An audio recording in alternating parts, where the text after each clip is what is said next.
Welcome to the Conduit Deeper podcast, a podcast that takes a deep dive into the details that surround our current sermon series, from current events to fascinating finds to conversations that take us deeper into the Word. Thanks for joining us. Welcome to the Deeper Podcast. My name is Mo, executive pastor at Conduit Church, joined with our lead pastor, Darren Tyler, we're glad he's here, but we're also sad that he's here because you're supposed to not be here. You're supposed to be in, can we say the country? Yeah, I mean, I'm not there right now, so technically. You were headed to Pakistan. Yep. With a group of men for a little trip. Which is far away. It is far.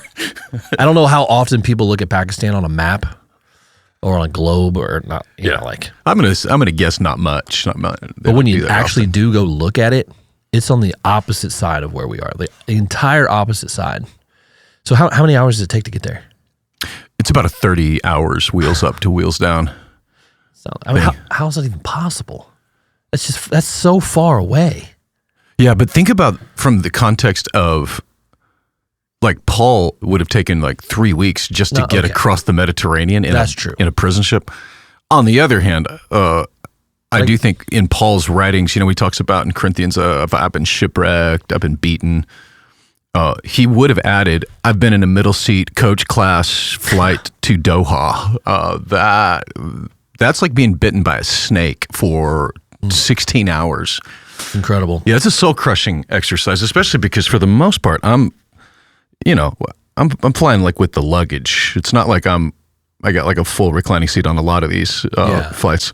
But yeah, 30. In fact, my kids right now are on their way back from Asia. They took off this morning from South Korea. They're landing in Seattle, but it's like 12 hours just from there, Seoul too. But anyway, yeah. So I'm not there. I'm a little mad.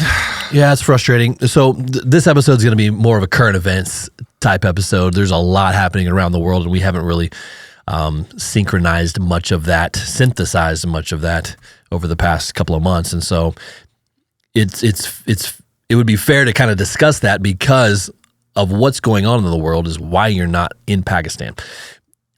The group of guys that you had assembled or that had come together to go on this trip, what was the purpose behind it? What was the goal, the task for this particular trip? No, that's actually a great question, and credit to Eric Newberry. Back up. Leading up to 2020, the main way our global mission was funded and operated was short-term trips, building schools, but then along the way, you'd have people come and say, "Oh man, I've connected to this teacher, so we'll sponsor this classroom." And that was how we funded much of the day-to-day operations. Then that shut down, and then Haiti shut down. Anyway, so here we are now in this new world that we're in. And so it's the places God has taken us the most are kind of the hardest places to take a team, like a sizable team. So what we did was we said, okay, there are people out there who have influence, who have a passion for, most of them in their 50s, they've got a circle of friends. So we invited them to come with us, and then instead of me harassing my friends, which I continue to do, they harass their friends. And by harass, I mean, I'm saying it tongue in cheek. Most of the people, if you're not in our church or a church that talks about it, most people in America have zero idea that there are more slaves alive right now than ever.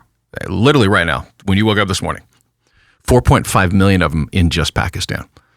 So most of these men that we were taking on this trip, a couple of them have been before, very, very passionate, Blake Thompson being one of those. And they had combined raised $250,000 to set families. That's a lot of money. Free. Yes, it's a lot of families. So here's the good news. The teams on the ground don't need us to be there. These families are still going free this week. Yeah.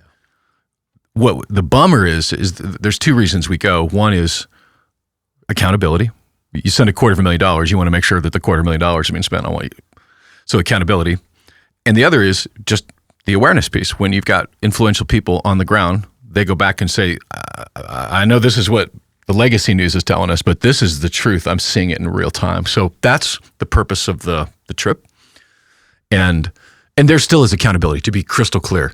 We have a really tight system of accountability. We don't just, and maybe I'll add it this way. If you ever, this is a sidebar, if you get hit up online by someone from Pakistan, Asia, whatever, asking for money, don't ever send it, because you don't know. It could be a legitimate claim, probably is, might be, but it also, there's a whole bunch of scammers out there that are jumping in on it. So better to, if not with Conduit, International Justice Mission, there's plenty of organizations out there. Love Justice, International, there's plenty of them. We actually interviewed one last week with Majid El Shafi. Like, he's doing some of this as well. So, Right.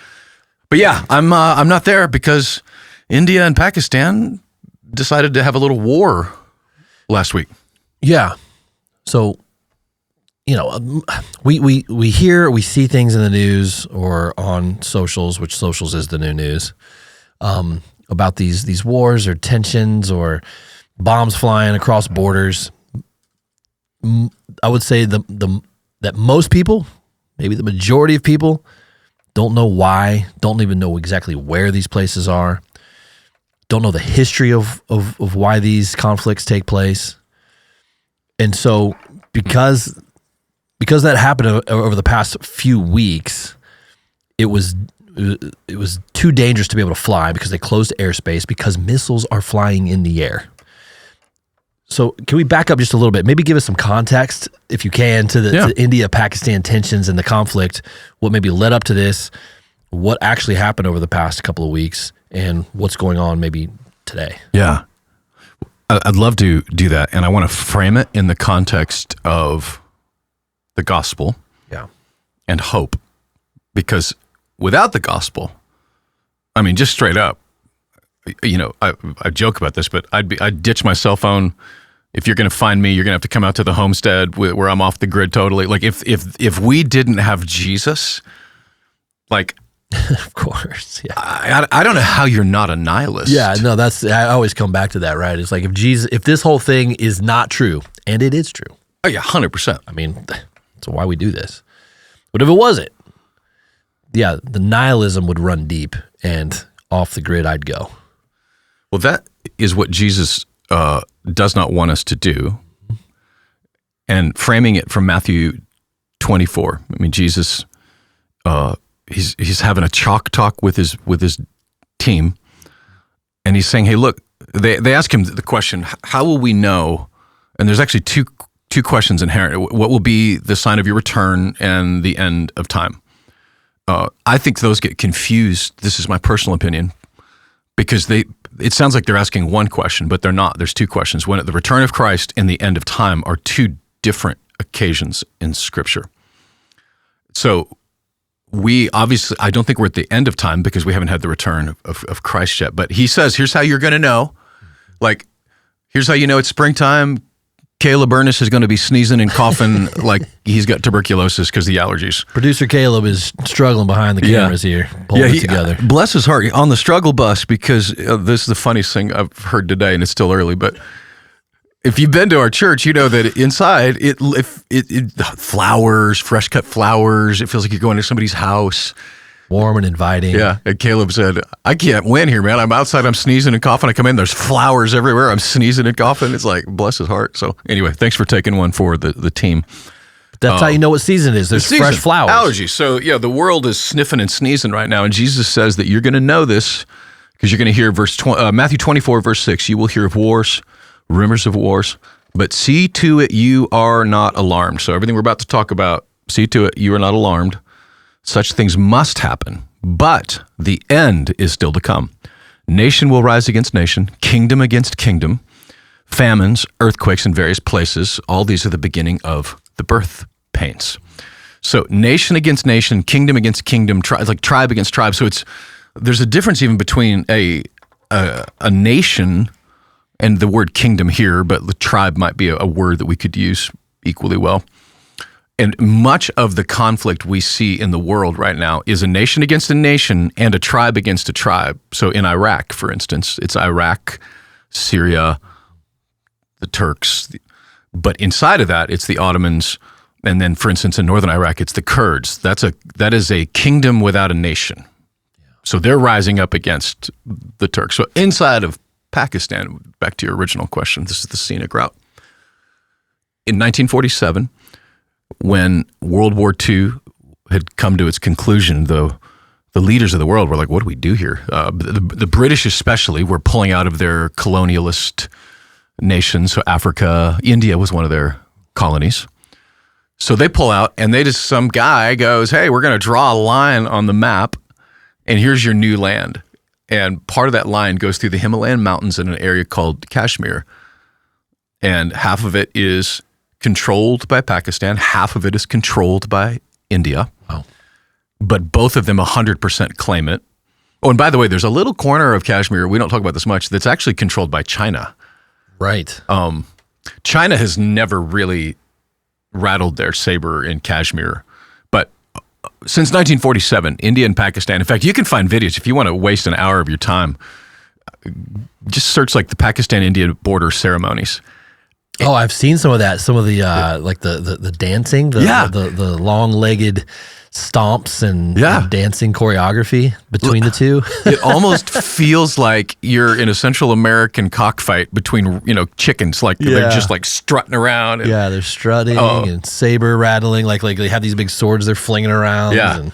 Yeah, it doesn't look real, and they're literally like face to face, like you to me. But this is a line, But then on occasion, just like a good zit, it pops. And last time it popped was 2019. And they shut down airspace for 140 days. Like when we were flying to Nepal in 2019, we had to go like 3 hours out of the way to avoid. That was also around the time when Russia shot down a Ukrainian jet, or a jet over Ukraine.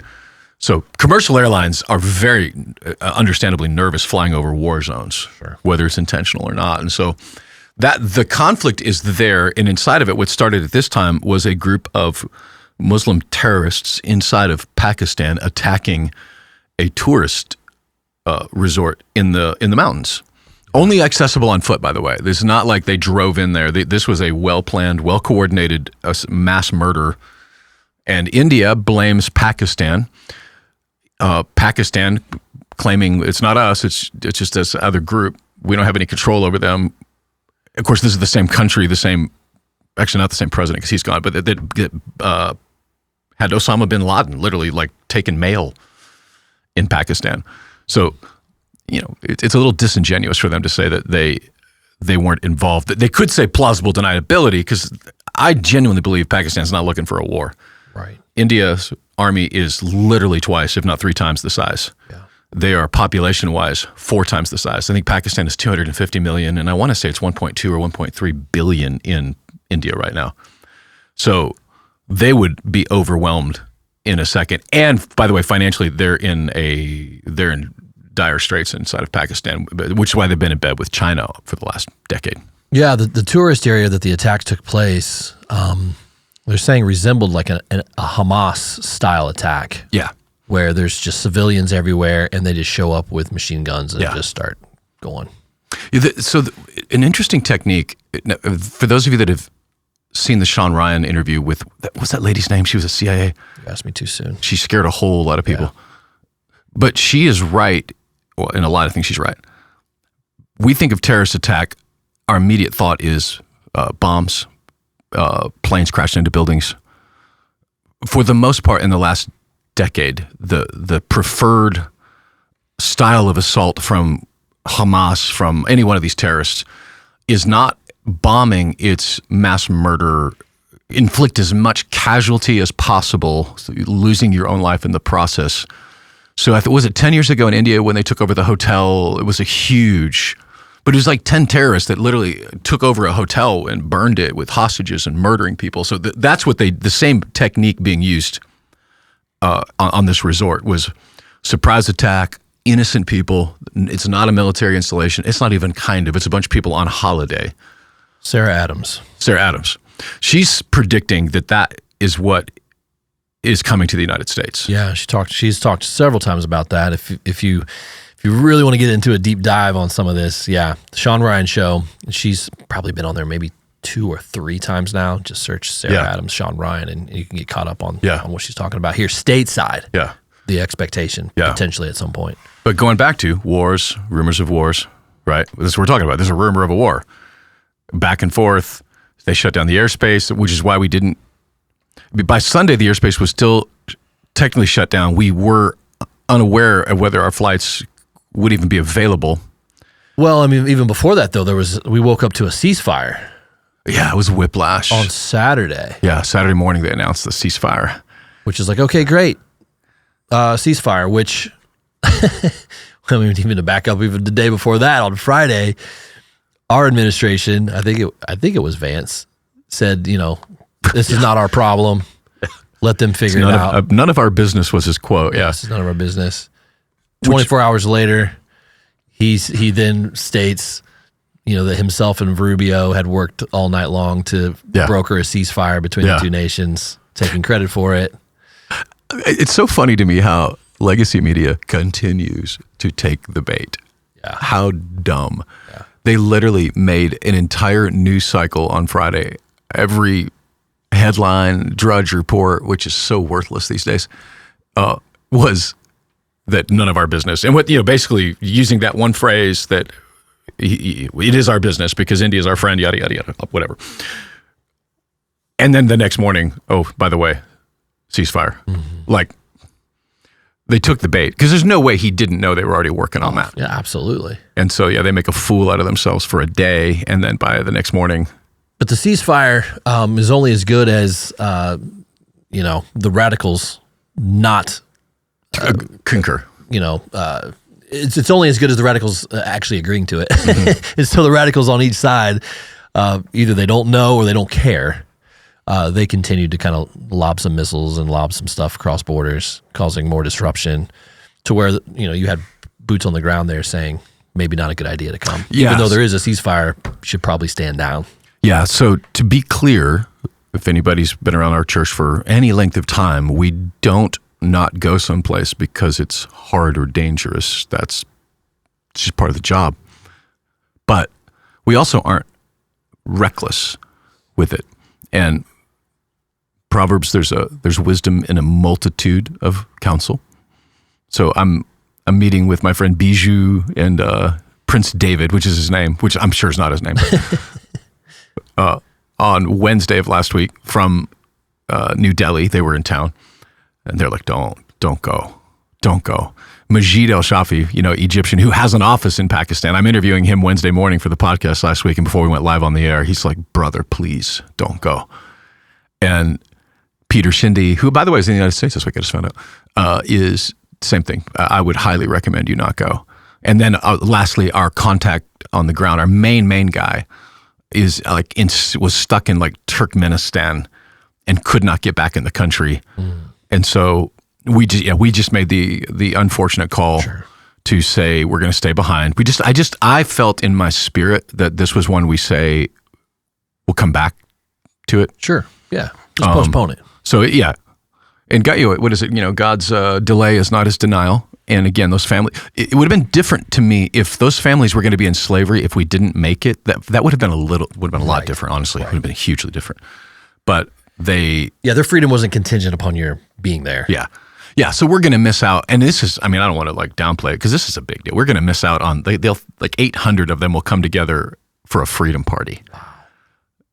Imagine that. Yesterday we're slaves, and today I'm surrounded by 800 people. Well, for those from catching different up, brick kilns brick kilns. Yeah, those for catching up. We really didn't describe exactly the slavery that you were referencing. For those that maybe haven't heard or don't know, that are just catching up to the Deeper podcast, catching up to Conduit and what we do. Maybe give just a little more detail about the slavery that you mentioned. That it's the largest amount of slaves in history at this time currently. Slaves to what? Yeah, they're the phrase that's used is indentured servitude, but I don't like that word because it really waters down the reality of it, because it's a rigged system, and the system is simple. So far I guess we're getting close to 6,000 people that we have set free.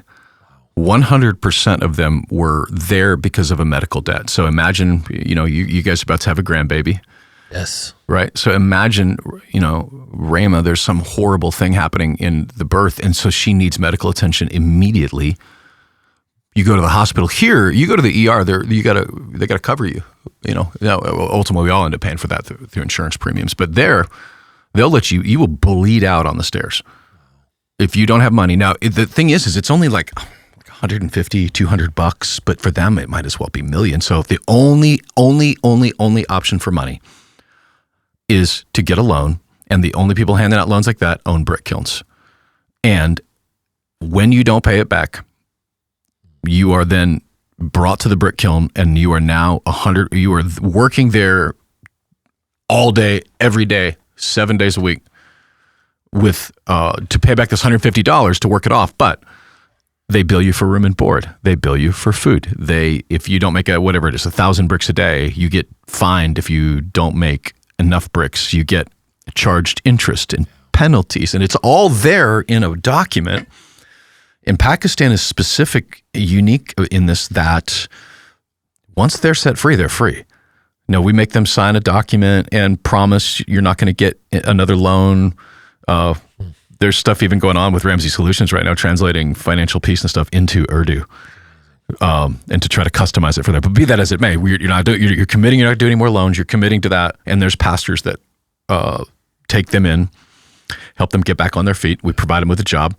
So that's what we've been doing. And what's happening though inside of Pakistan is their entire economy is propped up with this.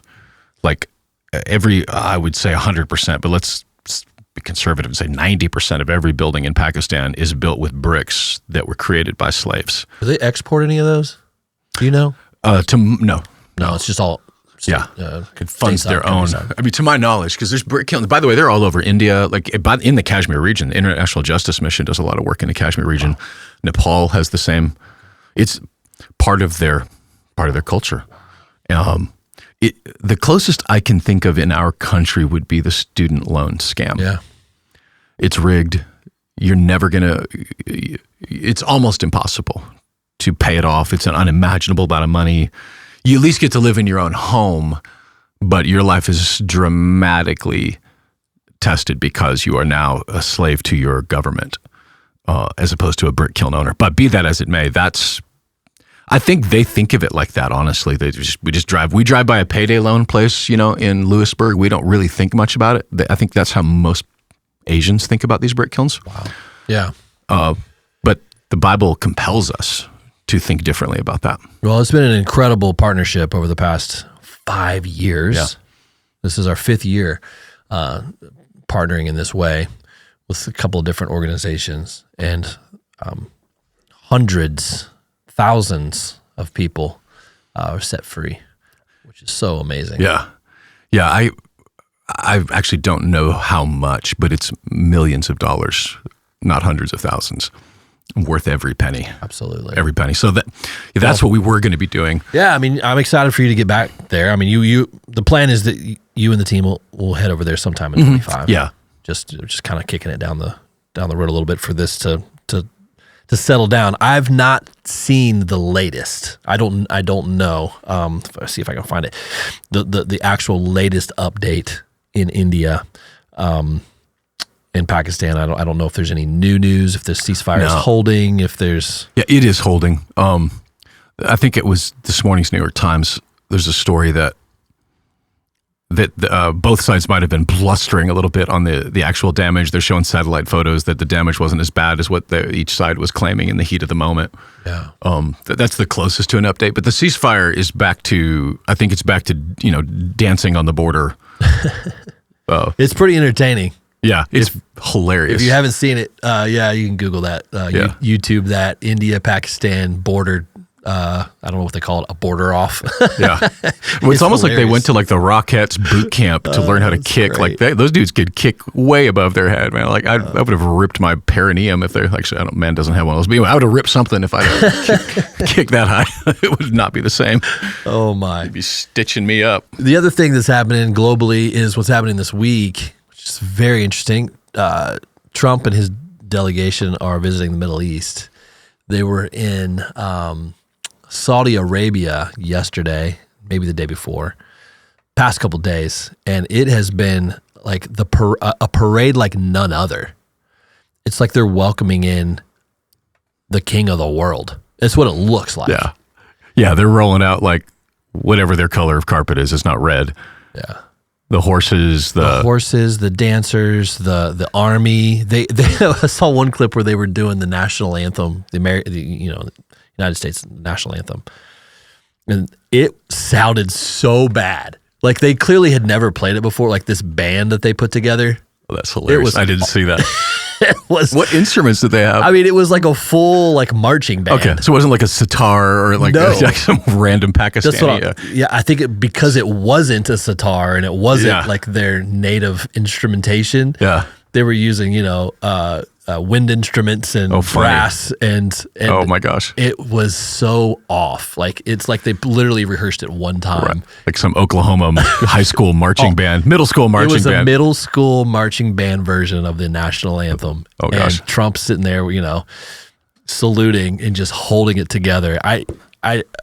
There had to be people just smirking and laughing the whole time because it was so bad. But yeah, I mean, they rolled out the carpet, and then there's like they've been giving him gifts. Oh yeah, I'm trying to keep up what's going on. It is there's so much happening in this Middle East tour, and I'm just reading that this is kind of like unprecedented in some way. I guess it hasn't happened in a while. Yeah, I can't remember like an American president doing a Middle East tour.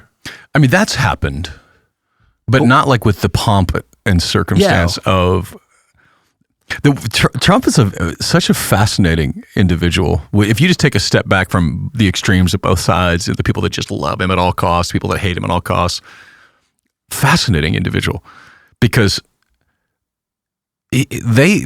both the Jews and the Arabs love him, which I don't think, to my knowledge, I don't remember any president.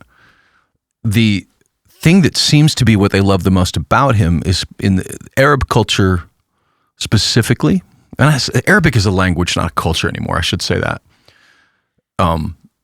But they respect strength and force, which is what, going as far back as Jimmy Carter, that American presidents never understood. Obama did not understand that.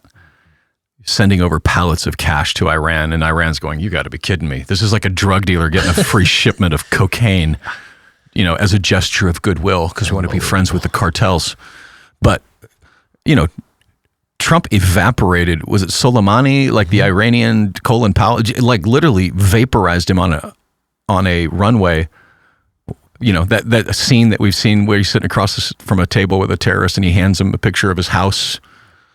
Like they respect that because fear is, Islam is built on fear, not love.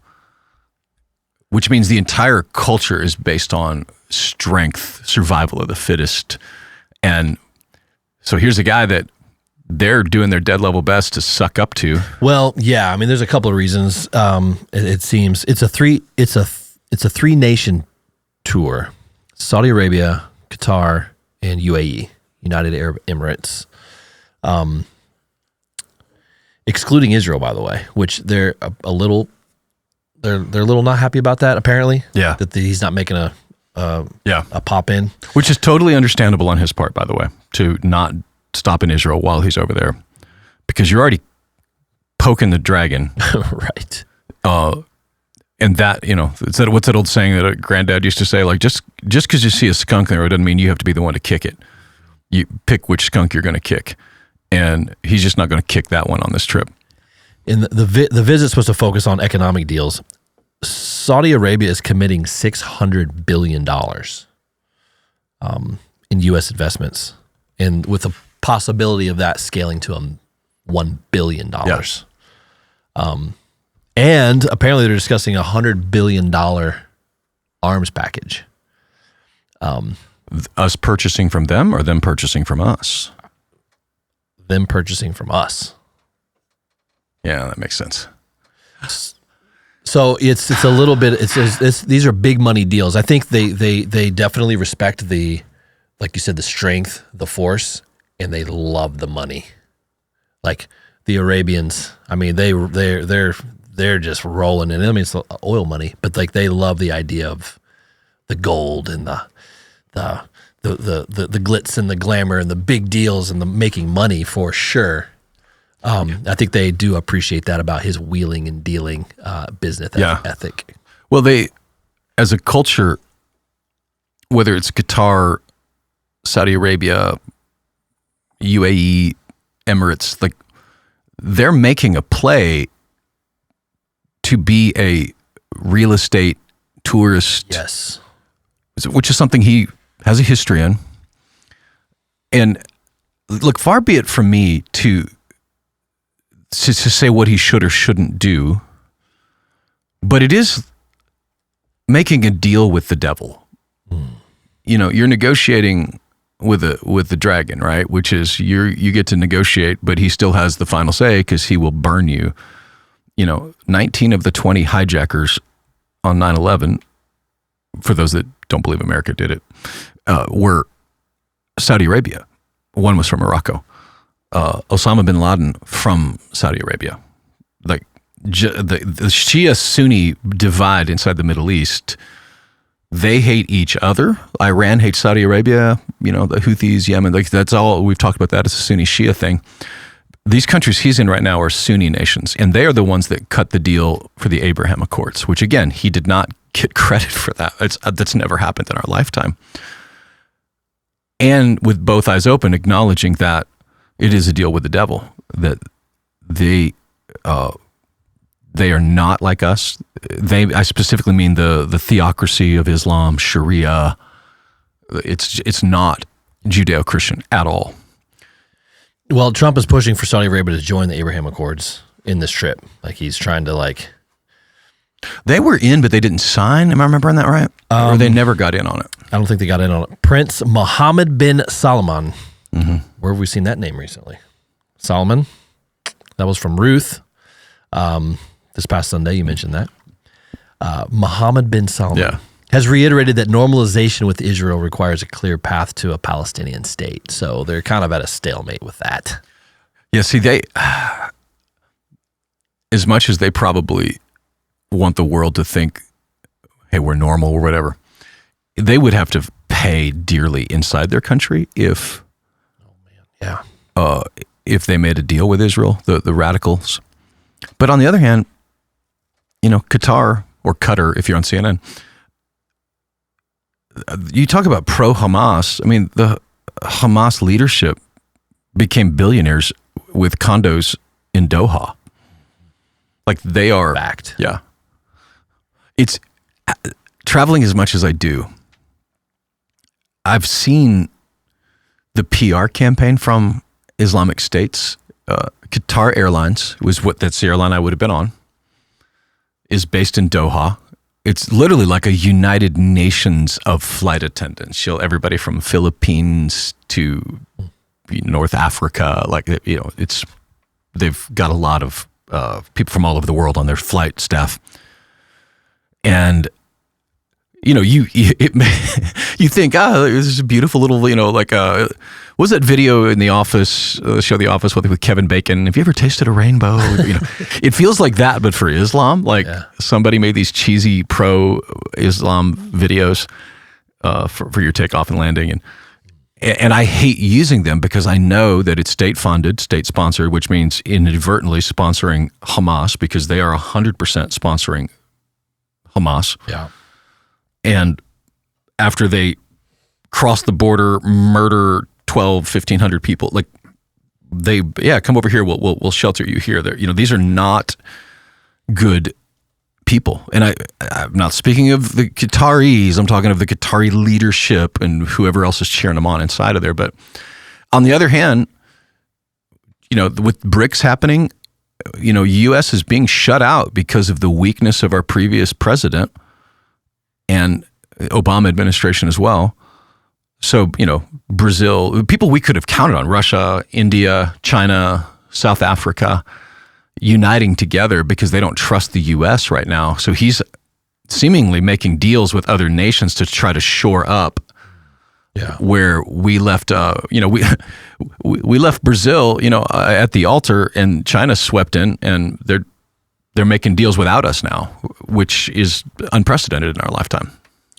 Now, didn't Qatar, and I think you're right, I think the proper name is Qatar, technically. Isn't that right? Not on the airline, it's not. It's Qatar? Okay. That's what I'm saying. CNN, they call it Qatar, but when you are, welcome to Qatar Airlines. Oh, there you go. Yeah, like. They just gave him, they gave Trump a plane. A luxurious palace in the sky, what they're calling it, as a temporary Air Force One. Have you seen the pictures of this thing? Yeah. What's the deal? It's like, is that, I don't know if bribery is the right word, but what is going on with that? Well, if you read deeper into it, glad handing. Trump commissioned a new Air Force One while he was president the first time. Yeah. 5 years later, Boeing has not finished it. Not even. It's gone over budget by billions. Of course. 5-6 years later, no plane. Wow. And meanwhile, Doha, Qatar is saying, Wow. hey, we got a nice plane for Talk you. about a flex. You want to, And, he's saying, I'd be a fool to not take this. And here's what I would say to that. Again, above my pay grade. If I'm President Trump, zero chance I'm getting on a plane that's been donated by Qatar. 0% chance. That's what I'm thinking. Like, what? There's no way he's flying on that thing. Do we trust that thing to stay in the sky? Do we trust that thing to actually work? Do we trust that thing to not have implants in there or bad tech or some button at headquarters that they're like, okay, president's in the sky. Trojan horse. Yeah. But something China has done in Africa, probably in other countries as well, but specifically Zimbabwe, Malawi, some of these countries that are on the edge, they've literally financed and built palaces for their presidents, which puts them right in their back pocket. Yeah. I'm dropping a deuce on this golden toilet.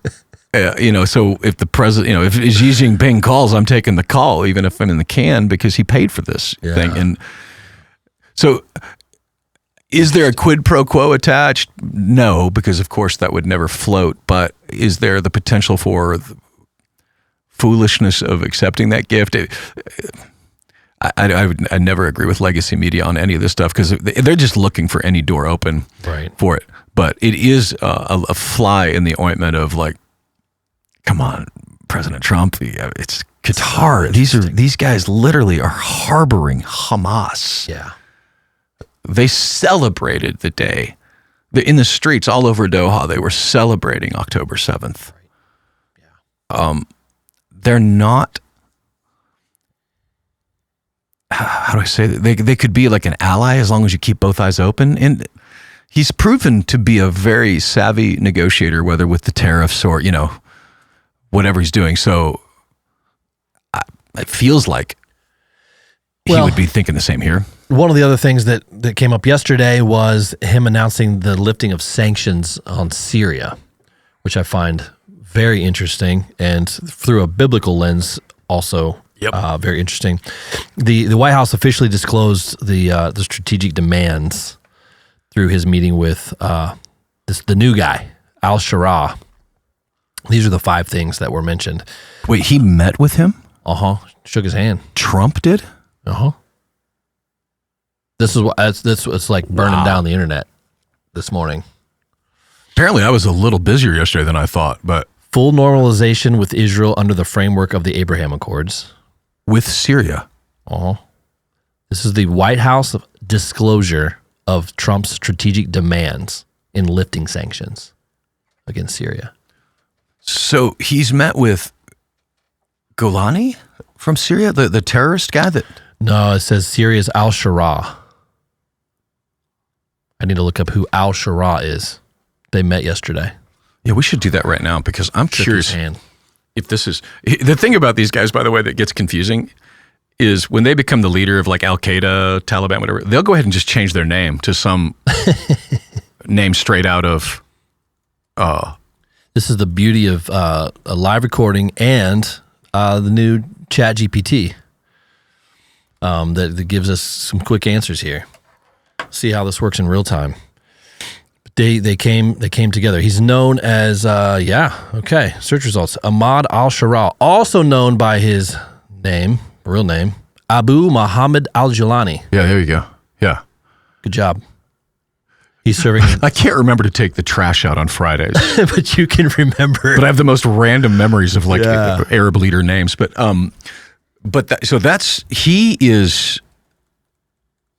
that would be like Osama bin Laden.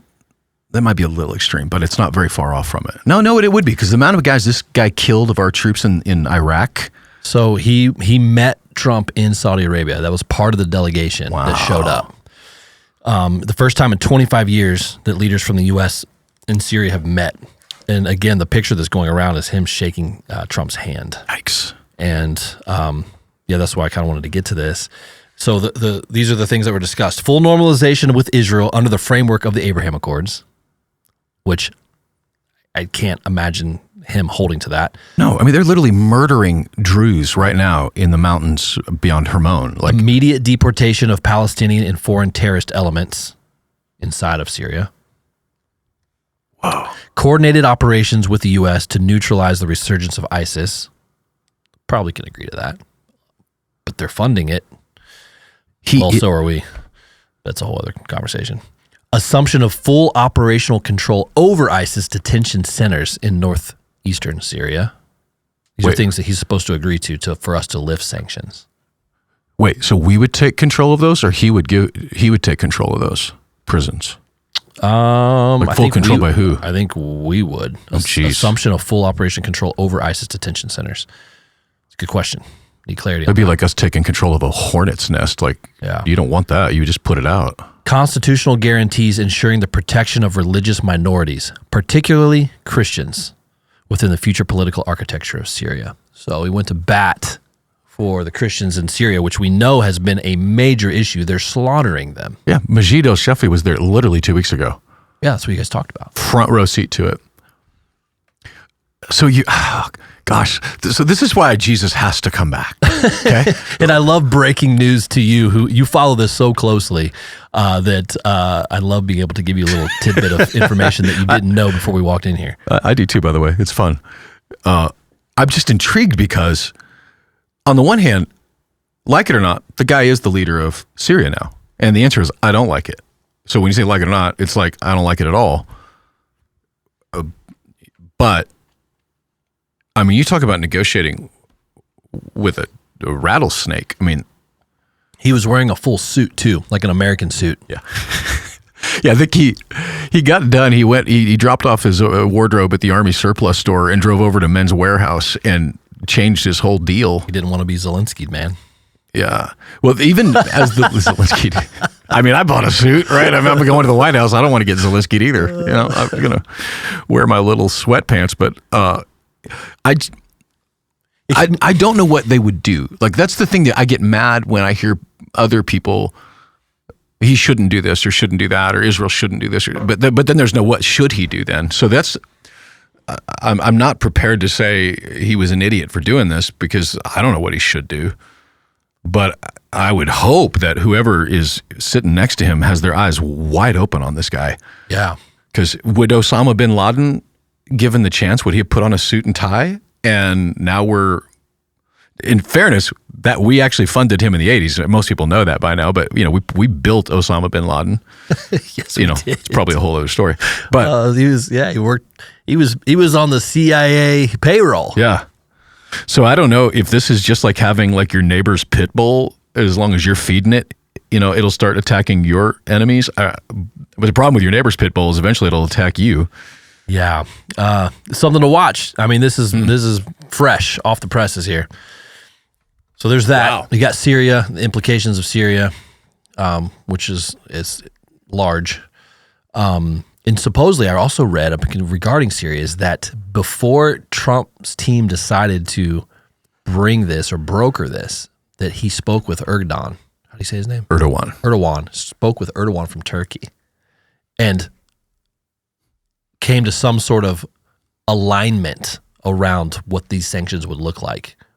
Not necessarily, I think saying with his blessing is probably going too far, but he was in the conversation prior to.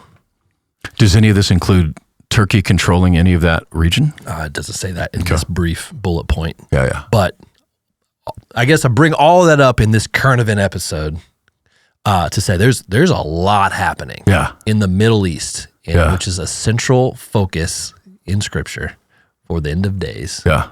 And, keep your head on a swivel. There's so much happening. Yeah. Or to put it differently, keep your head up. Look up, Jesus says. When you see these things happen, look up, for your redemption draws nigh. And it's so hilarious and sad at the same time, and hopeful and scary, but we're literally, you can cross-reference biblical prophecy with what we're seeing right now. Literally, North Africa, that's in there. Damascus, the Bible has a lot to say about Damascus, a lot to say about that. It has a lot to say about Turkey. Yes. And by the way, it has a lot to say about a 200 million man army that will march from the east. You know, whether that is China or some coalition. I mean, China's been systematically buying up electric grids all over the Middle East. The one holdout has been India. Yeah, that's what I was going to ask. I mean, they're neighbors. Mm-hmm. China and India are neighbors. And so if you are China and you need the minerals, the oil to keep your population, and that is in the Middle East, eventually, you could see how easily that would be like the way the Bible frames it is not necessarily that the 200 million man army is in ally of the Ottomans or the other nations, Gog and Magog. It almost referred like multiple armies for multiple reasons coming to one location. Like what he says in Ezekiel, I will put a hook in your jaw, speaking of Gog and Magog, and drag you down into Israel. Speaking almost of like I didn't want to have to mess with this, but someone's gonna have to clean up this mess. Wow. And India stands in the way of that right now. If I'm right, the Silk Road that they've been building out goes around India. I have to look at that on a map. I bet ChatGPT can tell us. But it takes them way out of the way. If you look at just the geography, to cut south of the Himalayan mountains would be extremely important to get to Israel. And again, if they've been building this, we've talked about it on here multiple times. The Silk Road Initiative China started it 10 years ago, stretches all the way into Europe, around the coast into Africa. It was specifically for trade, like they were 1,000 years ago. They want to regain the glory of the Chinese history and the Silk Road. Yeah. One bit of good news that happened this week regarding all of this was a hostage release. An American, right? Yeah. Eden, is that his name? Eden Alexander. Yeah. Finally, I mean, after, 2.5 years? A year and a half. Year and a half, I'm sorry. Yeah, do you know any details around that, how that came to be? Or No, I don't think anybody did. That came out of nowhere. Yeah. What I don't know also is, did they negotiate directly with Sinwar? Did they? Yeah, you know what? I guess I did. Text messages on WhatsApp. Like, I don't know. I did read that that was a U.S.-Hamas conversation only. Yeah. And they did not involve Israeli intelligence. Yeah. Which made Israeli intelligence upset. Yeah. That they got cut out of the conversation.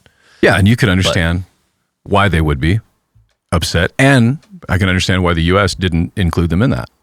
Yeah, it's like we got to cut to the chase here, boys. We got to bring our boy home. Yeah, because if you're the Israeli military, IDF government, the fact that we had a hostage from the U.S. in there meant that the U.S. had skin in the game, and that's a little bit of leverage they can use to keep us engaged with it, to keep us, because we have a guy on the ground in there.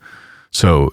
And if you're Hamas, a lot of people don't remember this, but when they first attacked and kidnapped, it was less than 10, but there were like Nepali migrant workers that were kidnapped on that. And they were released within like a week because Hamas had no beef with Nepal, Asia. This was like U.S. and Israel. The Jews no and value Americans. to them, right? Yeah, yeah. Like leverage. Yeah. You're like poking a dragon. Plus, you got to feed these guys for a week, and you're going to make people mad unnecessarily. So we'll just let them go and keep the Jews and the Americans in there. Interesting. Well, one last little nugget here. You're heading to Uganda in a couple weeks. Yeah. As is producer. It's also very far, by the way. Producer Micah and producer Caleb are also heading with you. How about a deeper from Ajumani? That's not a bad idea, right? Actually. Could we carve out some time to do a little deeper episode on site? That would be fun. We'll have to figure that out. But yeah, that's coming up in a little less than a month. What's the goal of these trips this year? There's 2 different trips, right? Yep. Yeah, we did that because last 3 trips, we've had like 35 people. It's great. Yeah, it's amazing and very frustrating when you've got 35 Americans on a highway. You know, we Americans, we have to pee all the time. Like, it's just, I don't know what it is. Our water intake's good. But, you know, and you know, it is one guy stops, I gotta pee. And 35 people get off. And by the way, there's a toilet. And, you know, so. It's not like a Buc-ee's. No. That's really funny. No, not even kind of. So there's that. And then the other problem, challenge, obstacle, opportunity is that we've opened up a new window to work in northern Uganda, which is 12 hours from Kampala on the ground. Wow.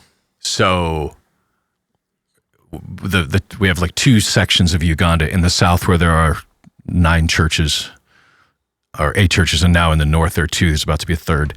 And so Team 1 will spend time with our church families in the south, which is what I will do. And then Team 2 hits the ground. We'll spend 2 days together. The rest of the team will go home, and the Team 2 will head north.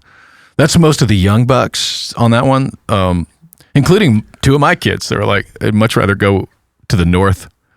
Like, you know that like there's like mosquito nets, malaria, electricity goes off at night. And yeah, Dad, that just sounds like more fun. It is. Like, I don't know if I've raised you right or wrong on 12 hours north by what? A van or bus or? A bus-ish. Yeah. They're buses we funded 10, 12 years ago. Yeah. Made in China, of course. But we bought them for BBT, the school, the 2,500 kids that go to Good Samaritan School. But then they let us use them. That's great. While we're there. And they look like any good Asian bus you'd see. So not like don't think school bus, think like a VW Volkswagen van that can fit like 25 people. Airspace over Uganda's good? So far. It's controlled by China. We should, mention that China is still, has control of their airport. Maybe not legally, but financially they do. Wow. But I will say the lounge is a lot nicer than it used to be in the Uganda. That's the terrible thing here is that you get on one of those highways, and as much as I hate the way that the Chinese government is invading this economic invasion, right? I'm also thinking that 12-hour drive used to be 23-hour drive, that's but upgrade. now it's like a highway and you'll see it. We'll drive north, and you'll see military vehicles with Chinese officials in it. Some people even from Congo coming back and forth because the minerals that they need for batteries, for drones, that's all coming out of Congo, Rwanda, Sudan. So they're doing this not to be kind. They're literally shoring up their future. Well, we're excited, man. We're on the brink of summer here, so a lot of trips, a lot of travel, and we're just excited for what the Lord's doing across the world through Conduit Mission. Maybe you've stumbled upon this podcast or are new to Conduit Church, and you want to know more about all the things that we're doing. If you haven't checked it out already, go to conduitmission.org. You can see all the different initiatives that we have going on there. You can learn more specifically about the slaves that we're freeing at the brick kilns. Get more information about that. Maybe jump in and help us with that as well. ConduitChurch.com for all the information that you need about our church here in Franklin, Tennessee. And we are so glad that you joined us this week. See you again next week.